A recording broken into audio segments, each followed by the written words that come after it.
آگے خطاب کرنے کے لیے آ رہے ہیں بیرسٹر فیاض سبو، پلیز تشریف لائیے۔ بہت شکریہ۔ بسم اللہ الرحمن الرحیم۔ ہمارے بڑے فاؤنڈر شاداب یاسر صاحب سے اجازت ہے میں پروسیڈ کروں؟ اجازت مل گئی۔ Thank you very much. Course of proceeding تھوڑا سا شفل ہوا۔ کچھ مہمان گرامی جو ہماری پی ٹی آئی کے مدنی کے عہدیداران انکلوڈنگ آفس بیررس وہ شاید ابھی تک تشریف نہیں لا سکے، مصروفیات میں بھی شامل تھی۔ وہ بڑا چیز تھا، شاید پوری دنیا ہی اس کی جو تھیسس ہے اس پہ چل رہی ہے۔ جب باہر گئے اور پڑھنا شروع کیا کہ نہیں ایسا نہیں ہے، یہ تو بالکل لاسٹ اسٹینڈرڈ کا شخص تھا، اس سے اوپر کے بھی لوگ ہیں۔ اور پہلی بار مجھے پتا چلا کہ ڈارک ایجز کی ابتدا میں یورپ میں ایک پولیٹیکل تھیورسٹ تھا تھامس اکوائنا۔ تھامس اکوائنا نے اس وقت مسلم رجیم میں حضرت عمر کی حکومت تھی، تو انہوں نے حضرت عمر کے ٹیکسیشن اینڈ پولیسنگ کے رولز انٹروڈیوس کروائے into the European political theory. I was proud of that کہ جو بات مجھے پاکستان میں کسی نے نہیں بتائی ہے وہ مجھے انگلش ٹیچر نے وہاں پہ بتائی ہے۔ تو have lot of respect for every teacher۔ آپ ہمارا سرمایہ ہیں، آپ کے ہاتھوں سے ہم پڑھ کر ان مقامات پہ پہنچتے ہیں کہ آج سے 10 20 30 سال پہلے ہم ہاتھوں پہ آپ سے گڈیاں کھا رہے تھے اور آج ہم آپ کے سامنے کھڑے ہو کے آپ کو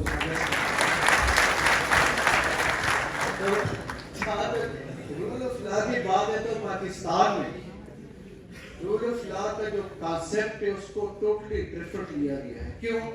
کیونکہ پاکستان میں باقی ہر سبجیکٹ جتنے بھی لائف افیئرس ہیں،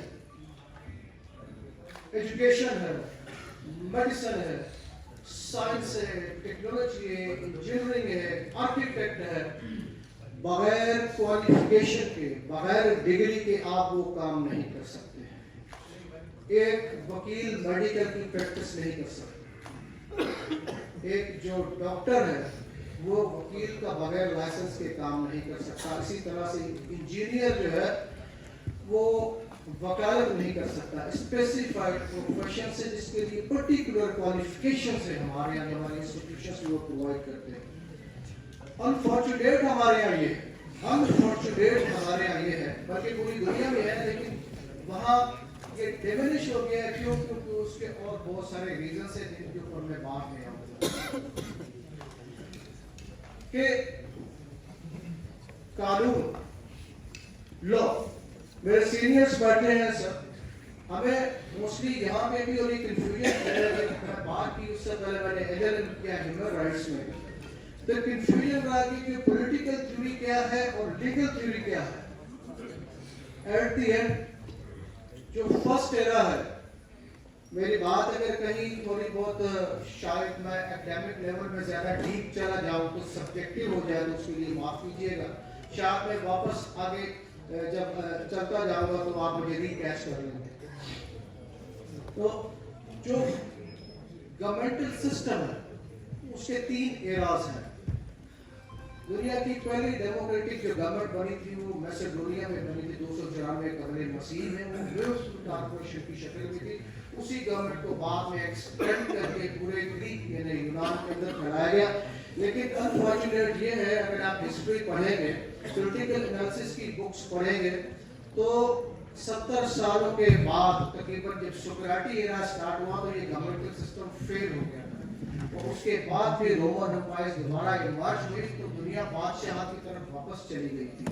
اسی طرح یہ سلسلہ چلتا رہا، کہیں بادشاہ تھے، کہیں بادشاہ تھے کے نیچے پارلیمنٹس، پھر کرتے کراتے میں اس کو کٹ شارٹ کرتا ہوں، آپ کو بریف اکاؤنٹ دیتا ہوں کہ چونکہ پاکستان میں جو گورنمنٹل سسٹم ہے وہ ہے، ہم تو اسلامی جمہوریہ پاکستان، لیکن ہمارے ہاں مسلم گورنمنٹل سسٹم نہیں ہے، ہمارے ہاں اسلامک گورنمنٹل سسٹم نہیں ہے۔ اگر آپ بنانے پہ آ جائیں تو آپ ہمارے پاس خلفائے راشدین کی تو بہت بڑی مثالیں ایگزامپلس موجود ہیں۔ یہاں تک کہ حضرت عمر کا جو ٹیکسیشن کا نظام ہے وہ اور حضرت علی کے جو میتھمیٹیکل فارمولا سے ابھی تک یورپ کے کئی ملکوں میں رائج ہیں وہ مختلف پراپس کے ساتھ. لیکن انفارچونیٹ یہ ہے کہ ہمارے یہاں چونکہ اسلامک گورنمنٹل سسٹم نہیں ہے, ہم نے بوروڈ گورنمنٹل سسٹم جو برٹش کولونیل رول تھا ہمارے پاس, ان کا جو سسٹم یہاں پہ چل رہا تھا اسی سسٹم کو ہم نے کنٹینیو کیا. ہمارے یہاں فرق صرف یہ ہوا ہے کہ انڈیا کے ایک پارٹ کو کاٹ کے اس کا نام اسلامی جمہوریہ پاکستان رکھ دیا گیا. باقی آپ کا کرمنل پروسیجر کوڈ, ضابطۂ فوجداری جو مجھ سے لے کے آپ سے لے کے سر سے لے کے اس گیٹ کے باہر کھڑے ہوئے چوکیدار سے لے کے باہر جھاڑو ڈالنے والے سپر سے لے کے سب کو کنٹرول کرتا مینج کرتا ہے ضابطۂ فوجداری, جس کے تحت کرمنل جسٹس سسٹم ہمارا کام کرتا ہے. وہ آپ کا پری پارٹیشن کا انگریز کا دیا ہے. آپ کے سیول میٹرز اینڈ افیئرس وہ بھی آپ کا سیول پروسیجر کوڈ جو ہے وہ بھی آپ کا انگریز کا دیا ہے. اور چل کے آپ کے پاس آپ کی ملٹری جو برٹش نے کنٹینیو کی تھی, ہٹلر سسٹم جو تھا ٹریننگ کا, وہ آج تک وہی کا وہی رائج ہے, اس میں کسی قسم کا کوئی فرق نہیں آیا ہے. آپ کے اپنے پاکستان کی جو کریشن ہے اس کے جو کمپوننٹس ہیں وہ ابھی کے ابھی تک وہی سیم ہے. فاٹا کہلاتا ہے. آپ کے باقی ایڈمنسٹریٹو یونٹس جو ہے وہ ایتھنک بنیادوں کے اوپر بنے ہوئے ہیں. جہاں سندھی رہتے ہیں اس کو سندھ کا نام دیا گیا, جہاں پنجابی. آپ سمجھ رہے ہیں کہ میں آخر میں کیا کہنا چاہتا ہوں کہ وہ جو انگریز کی کولونیل گورنمنٹل سسٹم تھا اس میں ایک ایبیوزنگ لیگل تھیوری یا پولیٹیکل تھیوری ایگزسٹ کر رہی تھی جو قابضوں سے ہٹ کے چل رہی تھی. اور وہ کون سی کہ رول آف لا تو وہاں ہوتا ہے جہاں انڈیپینڈنٹ نیشنز ہوتی ہیں, جہاں آپ نے نیشن کو سلیو رکھنا ہوتا ہے. تو پھر ڈیوائڈ اینڈ رول کی ایک تھیوری ہے. ہمارا عالمیہ یہ رہا کہ انگریز تو سندھ, پنجاب, بلوچستان, پختونخوا وغیرہ وغیرہ کے نام پہ ڈیوائڈ اینڈ رول کر کے سنی شیعہ اس میں سے احمدی کے نہ جانے کیا, ہمیں مذہبی بنیادوں پہ بھی ڈیوائڈ کیا گیا, ہمیں سیاسی بنیادوں پہ بھی ڈیوائڈ کیا, اور ہمیں ہمارے جو ایتھنک جو نسلی اوریجن ہے اس بنیاد پہ بھی جو ڈویژن تھی انگریز نے بنا کے اور 100-200 سال جو بھی گورنمنٹ کر کے وہ چلا گیا, وہ ابھی تک ہمارے پاس کنٹینیو ہے. اب رول آف لا اس کی پاکستان میں صورتحال یہ ہے, یہ ہمارا پروگرام رول آف لا کے اوپر ہے. تو رول آف لا کو پاکستان میں اتنا پیچھے بٹھایا, اتنا پیچھے کیا ہوا ہے کہ جس طرح سے اس پروگرام میں آخری سیٹ پہ وہاں پہ بیٹھا ہوا تھا. تو یہ کنڈیشن ہمارے یہاں یہ وجہ اس کی کیا ہے. سر شاداب جعفری صاحب نے جب یہ مجھے آبجیکٹ دیا کہ پرائمریلی ہمیں اس کے اوپر کام کرنا, ہر چند کے ہمارے آئی ایل ایف کے لوگ لیمن پولیٹکس کے اندر بھی انوالو ہیں, ہم نے الیکشنز کانٹیسٹ کیے ہیں, اور وہ جو جنرل پولیٹکس ہے اس کے اندر بہت ایکٹیو ان کی ایک پارٹیسپیشن ہے. میرے موٹی سینئرز یہاں بیٹھے ہیں, اوپر بیٹھے ہوئے ہیں, وہ I think elected legislative members بھی ہیں یا نہیں ہیں, انہوں نے کانٹیسٹ کیا. بٹ ان بٹوین شاداب جعفری صاحب نے کہا کہ عمران خان کی جو 22 سال کی جدوجہد ہے اس کا نچوڑ یہ ہے کہ اس پولیٹیکل پلیٹ فارم کو استعمال کرتے ہوئے ہم جو حقیقی ہمارا آبجیکٹیو ہے کہ پبلک ایٹ لارج جو ہے اس کو ہم کس طرح سے مستفید کر سکتے ہیں کہ ہم رہیں یا نہ رہیں, عمران خان رہے یا نہ رہے. لیکن آج کی جو یہ جدوجہد ہے عمران خان کی 22 سال کی, اور جس میں ہمارا کنٹریبیوشن ہے, ہم کچھ ایسا کر جائیں, ہم کوئی ایسا پودا لگا دیں کہ آنے والی جو جنریشنز ہیں وہ اس سے مستفید ہوں. اور میں ویری تھینکفل, شاید اللہ تعالیٰ کی اس میں نصرت ہے کہ شاداب جعفری صاحب کا یہ جو آبجیکٹو تھا اس کو کیری کرنے کے لیے انہوں نے مجھے چنا. اور آج جو ہماری یہ لانچنگ سیریمنی ہے اس کی آپ یقین جانیں کہ شاید لوگوں کے دل میں یہ حسرت ہو گئی تھوڑی تھوڑی. میں اگر کچھ تھوڑا سا ادھر ادھر چلا جاؤں تو وداؤٹ پریجوڈائز مجھے تھوڑا سا اگنور کر دیجیے گا کہ شاید کچھ لوگوں کے دل میں یہ خواہش ہو کہ کچھ افراد جو ہمارے پارٹی کے لیڈران ہیں وہ یہاں پہ کیوں موجود نہیں, شاید کسی کو اس کی کمی محسوس ہو رہی ہو. لیکن بخدا میں حلفیہ کہہ رہا ہوں کہ جو آپ یہ فادر آف دی نیشن بیٹھے ہوئے موزم بٹ صاحب نے رول آف لا کے سیکنڈ فیز کی لانچنگ میں سوسائٹی میں سے جو کریم یہاں پہ لا کے دکھائی اس نے ساری کمیاں دور کر. تو میں واپس آتا ہوں اپنے سبجیکٹ کی طرف. آبجیکٹو شاداب جعفری صاحب عمران خان صاحب کے بہت قریب رہے ہیں. میں نہیں تھا پہلے پی ٹی آئی میں, مجھے تھوڑا سا ٹائم ہوا ہے, کوئی آئی تھنک ابھی 8-9 مہینے 10 مہینے ہو گئے. وہ supportive like he was doing a big cause, he was doing a good cause.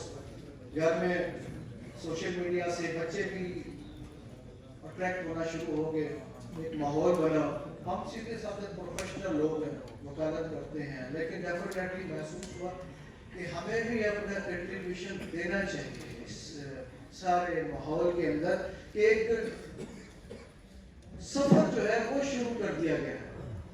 ہمارے جو پچھلی ایک ماحول رہا ہے کہ نہ جانے کیوں ہم ہر ساتھ بیٹھے ہوئے شخص کو جو ہے اس میں ڈس آنیسٹی کو میجورٹی لیول پہ سمجھتے اور آنیسٹی ہم سمجھتے کہ شاید اس کے اندر ہے ہی نہیں. ہمارا پرسیپشن بھی ایسا بن گیا ہے کہ جس طرح سے ہم کو ایک بالکل ڈس آنیسٹ قسم کی قوم ہے. یہ وقتی پرسیپشن ہوتے ہیں, پوری دنیا اس میں سے گزری ہے. لیکن عمران خان اپنی جدوجہد کے ساتھ چلتے رہے. ان کو بہت قریب سے اسٹڈی کیا شاداب جعفری صاحب, اور کنکلوژن یہ نکلا کہ شاداب جعفری صاحب نے ہمیں آبجیکٹو دیا کہ ہمیں گراس روٹ لیول پہ جا کے لوگوں کو یہ ایجوکیٹ کرنا چاہیے کہ نظام حکومت ایک سوشل کانٹریکٹ تھیوری کے تحت تشکیل پاتا ہے. شاید کچھ لوگوں نے سنا ہو, شاید کچھ لوگوں نے نہ سنا ہو, لیکن حیرت کی بات یہ ہے کہ ہمارے بہت سارے پارلیمنٹرین سے بھی اگر آپ یہ پوچھیں گے کہ سوشل کانٹریکٹ کے بارے میں آپ کیا کہتے ہیں, تو میرے خیال میں شاید نہ بتا ہوا ہے. جو بنیاد ہے سوکریٹس سے لے کے پلیٹو یعنی افلاطون کے بعد ارسطوٹل کے بعد تھامس ہابس نے جب ایبسولوٹزم کی تھیوری پیش کی تو اس میں سوشل کانٹریکٹ کے اوپر ڈیبیٹ ہوئی کہ گورنمنٹ اور شہری کے بیچ میں ایک معاہدہ ہوتا ہے, ایک سوشل کانٹریکٹ ہوتا ہے. یہ ایسا ہی نہیں ہے کہ آپ کینڈیڈیٹ آ گیا ہے یا کوئی پارٹی والا آ گیا ہے اور وہ ووٹ لے کے چلا گیا. ایک سوشل کانٹریکٹ ہوتا ہے کہ آپ میرے فنڈامنٹل جو رائٹس ہیں انکلوڈنگ ایوری تھنگ, ان کو آپ کس طرح سے سیکیور کریں. یہ ایک معاہدہ ہوتا ہے. ہمارے انفارچونیٹ یہ ہوا کہ سیاستدانوں نے اس سوشل کانٹریکٹ کی بجائے, جس کو میں اردو زبان میں کہوں, آئندہ کے لیے آپ ٹیچرز میری آپ سے یہ گزارش کی ہے کہ میری ساری گفتگو میں جتنا اگر کچھ آپ سمجھتے ہیں کہ کوالٹی والی کچھ چیزیں یا باتیں میں نے کہی ہیں تو اپنے اسٹوڈنٹس کو کمیونیکیٹ ضرور کیجیے گا. اور ہمیں خوشی ہوگی کہ عمران خان کا جو ایک ویژن ہے شاداب جعفری صاحب کے تھرو جو ہمیں ٹرانسمیٹ ہوا ہے اور میں آپ کے سامنے ڈیلیور کر رہا ہوں, تو ہم نے اپنا پرپس جو ہے وہ کافی حد تک سرو کر لیا.